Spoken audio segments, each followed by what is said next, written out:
उद्देश्य बेनिफिट्स कथा को परवर्ती काल रे आमे देखिबा तार कोन हेला परे बर्तन प्रथम कथा सीईओ घोषणा करिसेंती ओडिसा रे एसआईआर स्पेशल इंटेंसिव रिविजन आरंभ होबो ताको जोटा कि बूथ माने voter to voter door to door जाई वेरिफिकेशन करिवे सेतरे बूथ रेशनलाइजेशन रहिछि 3,40,00,000 भोटरंकर एभली गोटे कार्यक्रम रही एसआईआर ताकू निश्चिंत भाव में वर्तमान परिस्थिति रे ये बिहार रे जो देखा देछि एसआईआर को नेकी ये गोटे सारा भारत वर्ष रे ये गोटे हटचमट सृष्टि हेछि ये गोटे प्रसंग राजनीतिक प्रसंग एवं समस्तंकर गणतंत्र रे समस्तंकर भोटरंकर अधिकार उपरे ये गोटे बड़ प्रश्नवाची आनी देछि तेणु करी ये प्रसंग जेहेतु ओडिसा रे वर्तमान घोषणा करिसेंती एसआईआर कथा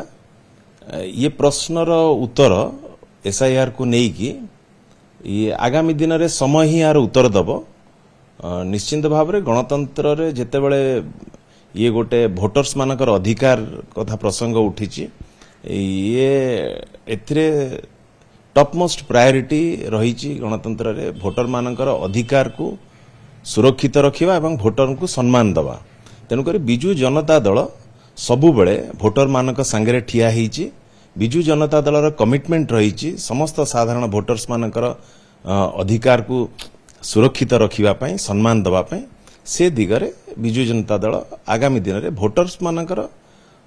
तांकर जो अधिकार रही हक रही सम्मान को बजाय रखिबा पई बिजु जनता दल तार कार्यक्रम को आगे नबो जेतु गोटे वर्तमान परिस्थिति देश रे वोट चोरी कथा आसुची तथ्य भूल कथा आसुची तो ये प्रसंग को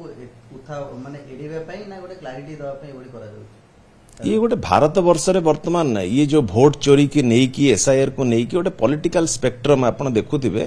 अनेक आलोचना वर्तमान वितर्क आरंभ होईची ये वितर्क वर्तमान चलीची किंतु कोन आरो एग्जैक्ट पोजीशन एग्जैक्ट कोन घटना घटीची ताकू ए ओडिसा रे वर्तमान एसआईआर आरंभ होबो जना पड़िबो दिनस कोन हेची ये गोटे वर्तमान राजनीति निश्चिंत भाव में स्वीकार करवा वर्तमान ये गोटे राजनीतिक हटचमट आरंभ होईची भोट चोरी को नेकी एसआईआर को नेकी आरंभ होईची किंतु गोटिए कथा रही गोटिए दायित्ववान सर्वबृहत राजनीतिक दल हिसाब रे बिजु जनता दल भोटर मानकर अधिकार भोटर मानकर हक भोटर मानकर सम्मान पाई कमिटमेंट रही सबु बेले ठिया होगी रही आगामी दिन रे भी भोटर मानकर अधिकार पाई ठिया ही रहिबो।